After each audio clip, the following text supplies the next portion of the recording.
Scoring, credit scoring, a system for assessing a person's creditworthiness and risk of default, based on numerical statistical methods. Wikipedia. Aglam Sharafuddinov had a remarkable gift from childhood. His name, Aglam, meaning all-knowing in Tatar, was suggested by his grandmother Gulnara, and it turned out to be spot on. Aglam truly knew a lot, though it wasn't immediately obvious. One day, Aglam was playing in a sandbox with his favorite Zil dump truck, the kind with pneumatic lift and one working door. The other had already broken off. Thanks to the Zil, Aglam was the sandbox star. Murat came over, his best friend of 3 whole months, a friendship tested by time, and asked to borrow the truck. Even as the toy was still passing from hand to hand, Aglam suddenly felt the loss. He knew he would never see his Zil again. And he was right. That very day, Murat's family left Kazan for the far reaches of Vladivostok. Murat had known about the move and traded friendship for a toy truck. In early 90s Russia, many people traded friendship for trucks, but usually after the age of 5. Aglam was so devastated, he came down with a fever. Only in school did he begin to profit from his gift. His classmates were constantly borrowing and trading cafeteria change, turbo gum inserts, bottle caps, and other valuable schoolyard currency. Aglam learned not just to lend, but to lend with interest, and, more importantly, to say no. He knew who would pay him back, and who wouldn't. The local Tom Sawyer quickly gained both popularity and capital. He knew his parents had no clue about his entrepreneurial streak. They simply smiled every time he brought home another perfect grade. And really, who wouldn't get straight A's when all the top students owed you interest? By 9th grade, word had spread across the district about the incredible boy who loaned money with interest. Naturally, a few high schoolers from a neighboring school saw a chance to cash in and tried some light racketeering. But Aglam, ever cautious, hid his stash in secret places. His savings took no serious hit. Still, after a couple of attempted muggings, he decided to act. He hired 2 third-year students from the Institute of Physical Culture and Sports, Ramil and Vanya. When another robbery attempt ended with the would-be thieves nursing black eyes, they got the message. This guy wasn't worth the trouble. They moved on to easier prey. Aglam, with an air of superiority, paid his bodyguards and informed them their services were no longer needed. They exchanged glances and promptly asked him for a loan, promising to repay with interest. Aglam's sixth sense told him he wouldn't be getting that money back. He mumbled something about not having the cash right now and started plotting his escape. They let him go, but there was a dark glint in the future football coach's eyes. A couple of weeks later, Ramil came back and asked for a loan again. This time he was even more polite. They promised to return it in a month with 10% interest. Aglam was ready to say no. His analytical brain had already begun breaking down the future risks. But then the gift whispered, "They'll pay it back." Aglam never argued with it. So he politely agreed, and the next day handed Rommel the money. The sportsman radiated danger, but he confirmed the deal and left. All of it felt wrong. For the first time, Aglam's gut feeling clashed with logic. Still, he decided to take the risk for a few reasons.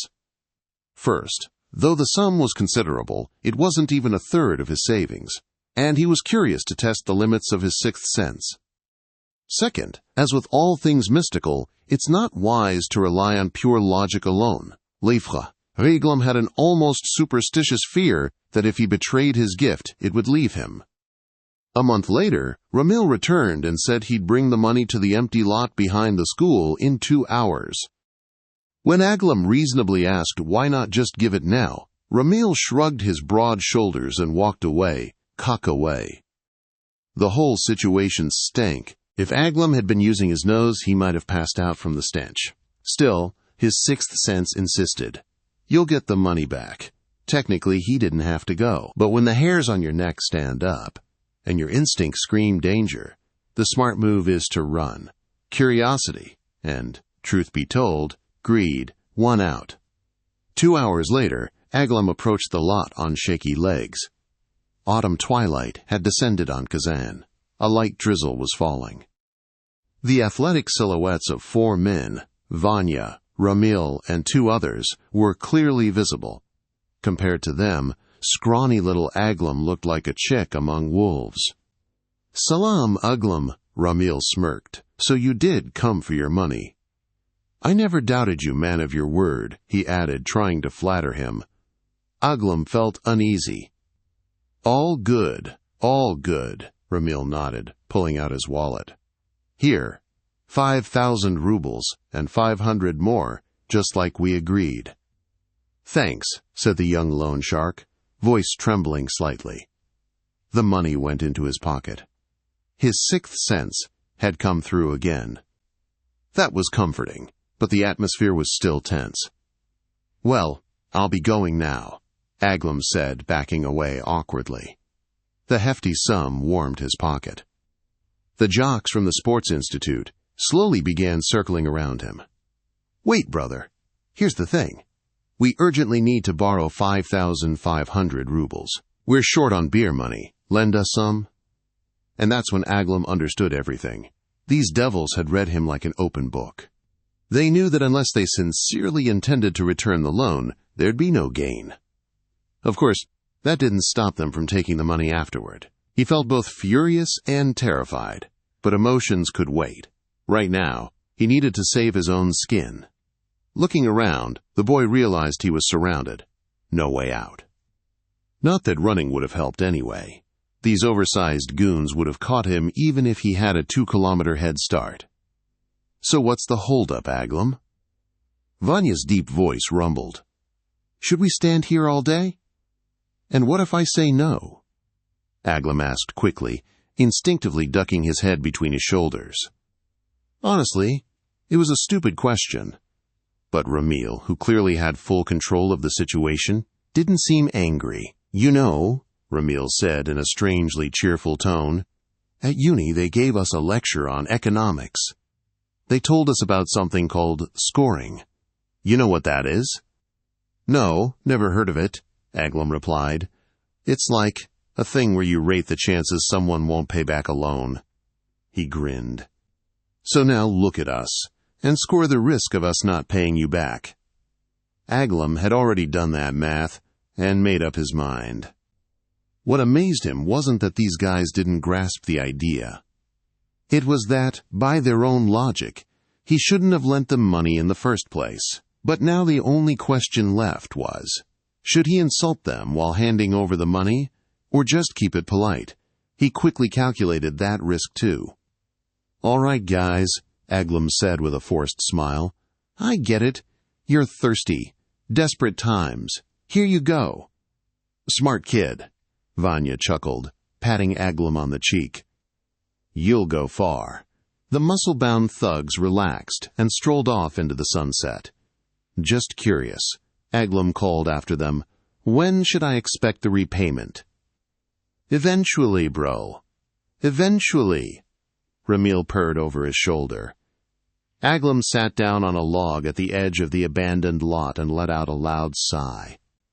All in all, he'd managed the risk well. Even if he didn't yet know that word, he'd have lost that money no matter what. But he didn't get punched in the face, and more importantly, he'd tested his gift again. It still worked. It could have been worse. People had been killed for less, as the evening news liked to remind him. Later, Aglam entered Kazan University and, naturally, got a degree in finance and credit. Theory bored him, but practice? That was easy. By the time he graduated, after years of lending money to rich kids, he'd bought himself a used Peugeot 406, like in the movie Taxi, and even a small apartment in Kazan's Provolsky district. But large cash deals were getting riskier. He needed a legit job. Banks were boring. Pawn shops, dangerous. He tried working at a casino, but in 2009, all legal gambling in Russia was shut down. He didn't want to get involved in shady schemes. He had plenty of his own.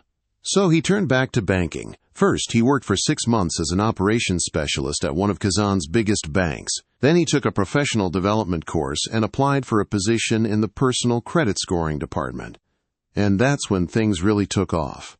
Back then, scoring managers still evaluated borrowers manually. Computers only helped, they didn't decide. In less than a year, Aglam's department showed a 91.8% repayment rate, unheard of. Aglam himself had 100% prediction accuracy. His manager didn't want to share his bonus at first. So Aglam walked into his office with printed stats and calmly threatened to transfer, not to another bank, but another department. That hit harder. In the end, Aglam got a bigger bonus than his boss. 2 years later, scoring systems were getting automated across Russia, like digital kudzu. But one department in Kazan stuck to the old ways and kept breaking records. How did Aglam do it? Simple. He imagined the loan was his own money. He'd look at a borrower, or even just their file, close his eyes, and he knew they'd repay, or not. He denied loans to successful businessmen who later collapsed. Approved loans for broke school teachers who ended up inheriting apartments or winning lotteries. His accuracy stunned everyone. But no one outside his small office had any idea how he worked. Then, one day, his boss mysteriously submitted his resignation and vanished. Aglam took his place. But he was feeling stuck. He'd outgrown Kazan. When his request for a bonus increase was denied, he made a decision. Time to move on. One rainy Friday in April, Aglam was walking home tipsy after drinks with friends. His phone buzzed. A message popped up in Messenger. "Salam, Aglam. Remember me?" It was from Ivan Chistoborodov. Wide jaw, squinty eyes, big smile. His profile read, Executive Director, ZHBI Bank. Not bad. He looked about 5 years older than Aglam. And when Aglam saw his alma mater was the Institute of Physical Culture and Sports, it clicked. Of course, one of the muscleheads from that long-ago showdown. But instead of resentment, Aglam felt amused. That incident had confirmed his gift. That was all that mattered. "I remember. You owe me 5,500 rubles, Aglam added. "Not me. Rommel. But I'm messaging you for work. Can we meet?" "What? Behind the school again?" "No. Restaurant Pushkin, Moscow. Tomorrow, 6 p.m. You send me your passport. I'll book the flight and hotel. Deal." "5 stars minimum," Aglam replied, smirking as he looked up at the sky. A new chapter of his life had begun. ZHBI Bank wasn't in Russia's top 100 buy assets, but it was healthy and only moderately shady. It laundered money, sure, but way less than its peers, and its founders had strong ties to all the Kremlin towers. Aglam was hired to lead a major leap in lending. His interview with CEO Gennady Petrovich Sakharov and Ivan at the Pushkin restaurant was unusual.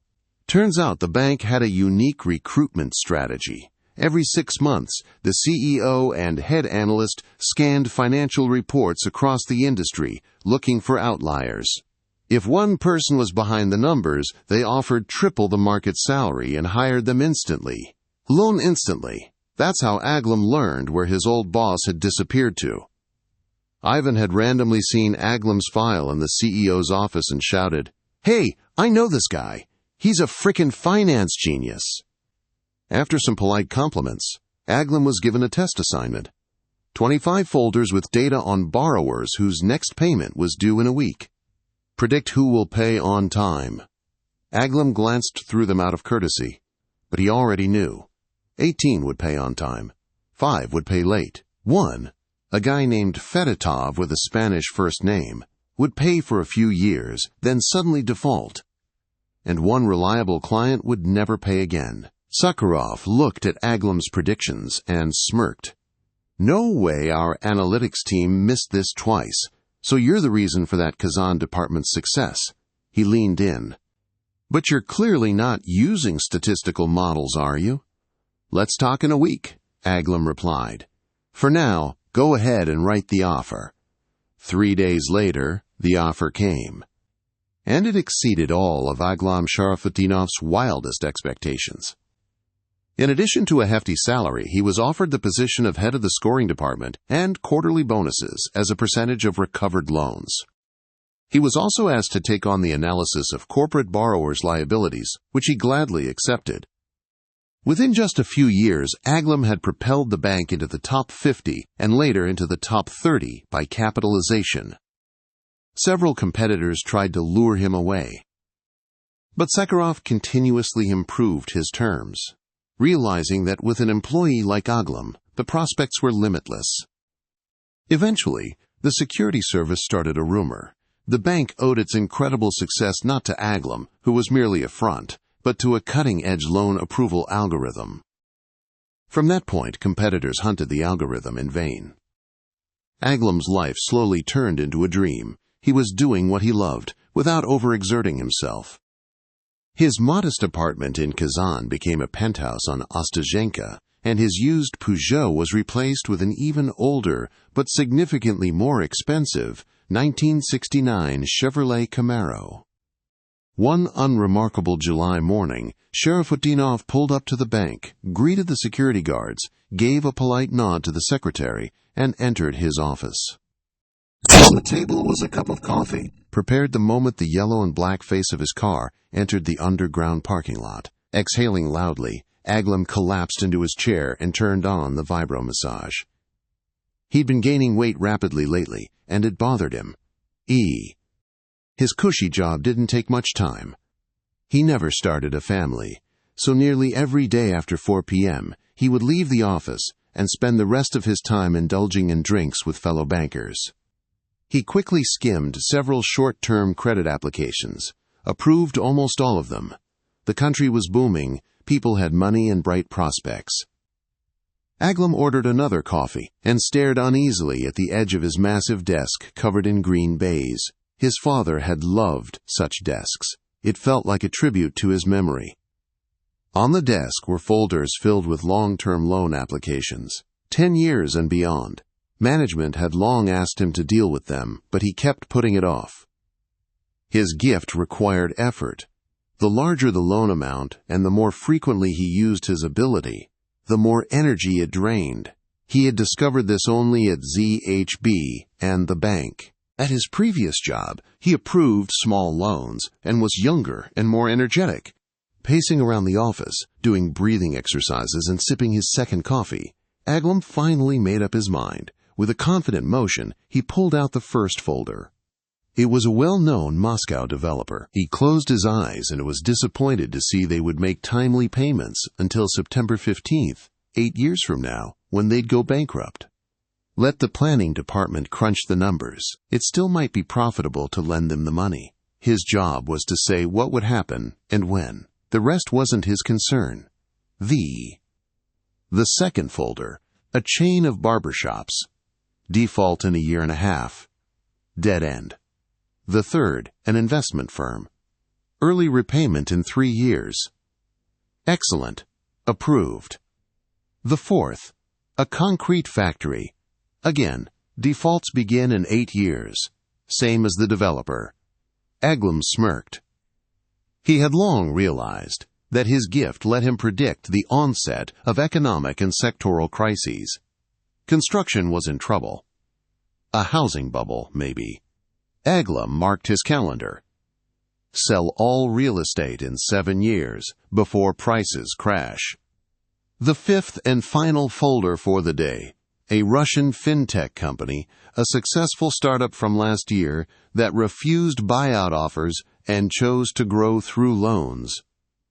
Interesting. He closed his eyes. Steady payments for 8 years. Then, in mid-September, a complete halt. Aglam frowned. He was exhausted. He needed a break, but curiosity got the better of him. The sixth folder, another developer. Nope, no good. A 15-year loan request from a large diamond mining company. His worst suspicions were confirmed. 8 years of timely payments, then nothing. What the hell is going on? Time for a break. He needed to test an obvious hypothesis. Sharafuddinov picked up the phone and called his guardian angel, Ivan Chistoborodov. He loosened his tie and exhaled slowly. Listen, I need a big favor. Send an official bank request for a $100,000 loan from me, 10-year term. Aglamich, you out of cash or something? I'll lend you the money myself. No, I want the bank to ask me for a loan. You high or what? Ivan suspected Aglam dabbled in cocaine. Want me to call an ambulance? Cut it out. Just write another request from yourself personally. I need to check something. It's important. I don't know what the hell you're up to, but hey, for a dear friend making us this much money, anything. Aglam didn't return his joking tone and hung up. Better keep it to himself, for now, otherwise they might think he was losing it. Half an hour later, the papers were delivered. His worst fears came true. Both loans would default in 8 years in September, so either the bank would collapse, a long shot, given its growth, or there'd be a massive collapse of the Russian economy in 8 years, or worse. Then, a horrifying idea struck Aglam. What if it wasn't just Russia? He lunged toward the long-term folders, telecom companies, restaurant chains, a French shipbuilder, Australian solar panel manufacturer. Aglam closed his eyes, summoning the last of his strength. God damn it! Everything had been double and triple checked. He'd run countless hypotheses. He contacted banks worldwide, asking to test the new scoring algorithm on their long-term borrowers. Same result. Always the same. In September 2032, something terrible would happen. No one would repay debts. September 14, 2032, the world would collapse. Not just the economy, the world itself. Aglam may have gotten lazy, but he still understood statistics. And statistics said that even in a total economic meltdown, not everyone stops repaying debts. Some people are cautious, some companies survive longer, but the deeper he dug, the clearer it became. In 8 years, something utterly impossible within known economics would happen. Not a crisis, not a pandemic, not even a global swift shutdown could explain it. Aglam concluded it would be either full-scale nuclear war or something that caused rapid, massive death of humanity. He exhaled. First, he still had 8 years. Live them well. Second, maybe he could survive. Calming himself, Aglam poured a glass of cognac and invited Sakharov and Chistoborodov. The conversation ahead wouldn't be easy. What would you do if you knew the world would end in about 8 years and you had unlimited money? The board of ZHB Bank decided it wasn't time to give up. They chose to fight. They acquired vast land tracts in remote regions of Russia. Construction boomed. Many joined in, knowing full well how accurate the scoring department's algorithm was. It had predicted global collapse. Year by year, the bunkers grew deeper and more luxurious. Drills became routine. Of course, Western intelligence noticed. Soon, the entire nuclear club knew the Russian elite was quietly preparing an escape. Official inquiries were initially met with silence, raising more suspicions. Eventually, the elites of all nations learned about September 14, 2032. No one really knew what would happen that day. Everyone interpreted it their own way. By 2031, rumors flew. Russia would launch a nuclear strike. Aliens were coming. Humanity had inhaled spores of a brain-eating fungus, and they'd all activate on the same day. By January 2032, global paranoia peaked, then began to fade. People lived as usual, aside from investments in defense and bunkers. No major wars loomed. World leaders split. Some were sure Doomsday was inevitable. Others believed it was all a hoax. The skeptics grew in number. Panic decreased daily. By August, hysteria hit a low. Late August, the UN General Assembly and Security Council meetings were the most peaceful in history. Even long smoldering religious and ethnic conflicts seemed to pause. On Monday, September 13, 2032, global markets closed with a 3% average gain. On the 14th, most elites quietly moved into their bunkers, just in case. Almost no one remembered how it all began, or why that date mattered. But Aglam Sharafutdinov remembered years by. For the past year, he barely slept. drank constantly, all his money was in bunkers, CAs Ramaste. And the world didn't seem ready to die. See Spy. A meteor strike was still possible, but no asteroids were detected nearby. It seemed the end wouldn't come. That meant his greatest scoring calculation had been wrong. On the eve of Doomsday, completely exhausted, he flew to the bunker near the Ural Mountains. Ivan and Gennady Petrovich met him politely, if somewhat puzzled. Lying down on a luxurious bed, Aglam finally relaxed. If he was right, and the world ended, he'd be a savior, revered, or at least left unharmed. If he was wrong, he lost all his money, but the world would go on. His partners, like true bankers, had never fully exited their assets. They were thriving in the rising market. That was a good outcome, too. Realizing this, Aglam smiled and, for the first time in ages, slept soundly. He was found the next morning, still smiling. The cause, a blood clot, released in his sleep. His gift had not deceived him. In calculating credit risk, he had always projected outcomes onto himself. And since fate had marked his death for September 14, 2032, all debts beyond that date had been canceled by the highest court of all. The funeral of the head of the scoring department was paid for by ZHB Bank, which remained the second largest bank in the country. In 2033, the fintech company Aglam had approved 8 years earlier, developed a new scoring algorithm for the bank. Based on quantum computing, it delivered an average annual accuracy of 92.4%, far above market standards. The quantum computer used for the algorithm took over the underground parking space where the yellow-black Camaro once stood. By order of the bank's new chairman, Ivan Chistoborodov, it was named Aglam. In Tatar it means all-knowing.